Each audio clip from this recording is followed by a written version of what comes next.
শুভ নববর্ষে সকলকে শুভনন্দন জানাচ্ছি। সবাইকে অনেক অনেক নমস্কার।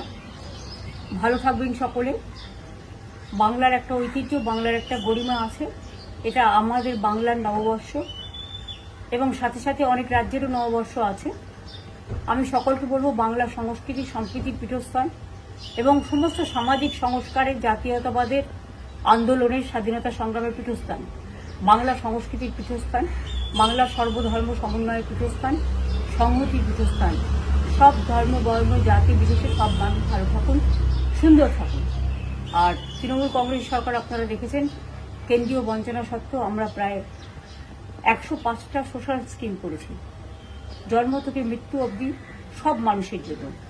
আগামী দিনও সব মানুষ যাতে ভালো থাকে সেটা দেখাই আমাদের আসল উদ্দেশ্য। দিল্লির জমিদাররা অনেক অত্যাচার করছে, ভোট কাটছে, অনধিকার প্রয়োগ করছে এবং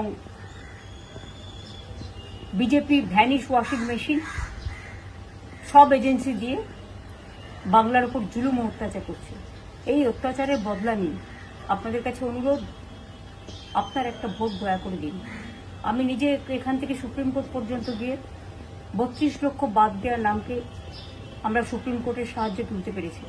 বাদবাকিও যারা আছেন, নিশ্চয়ই আজ নয় কাল তাদের নামও কোনোভাবে উঠবে, যেহেতু ট্রিব্যুনাল চলছে। যাদের ভোট বাদ গেছে, যারা আত্মহত্যা করেছে স্যারের জন্য, তাদের জন্য আমার মন কাঁদছে। আমি জানি একটা পরিবারে 4 জন ভোট দেবে, একজন ভোট দিতে পারবে না, সেটা কেউই মেনে নিতে পারে না। তাই আসুন, আমরা দাঙ্গা নয়, রক্ত নয়, সন্ত্রাস নয়, অত্যাচার নয়, ওরা অনেক চমকাচ্ছে দিল্লি থেকে, কোনো চমকানি নয়। আসুন আমরা নতুন ভোট নিয়ে আসি, শান্তি সম্প্রীতির বার্তা দিয়ে, সংস্কৃতির বার্তা দিয়ে, সকলকে ভালোবেসে। এই বাংলাকে যদি ভালো রাখতে হয় তাহলে মনে রাখবেন, গণতন্ত্রের পীঠস্থান হচ্ছে আপনার নির্বাচন, এবং নির্বাচনটা হচ্ছে, এটা হচ্ছে মানুষের একটা উৎসব, ভোটের উৎসব। সেই দিন আপনার ভোটটি দয়া করে এবার আর অন্য কোনো প্রার্থীকে দেবেন না, জোড়া ফুল চিনবে।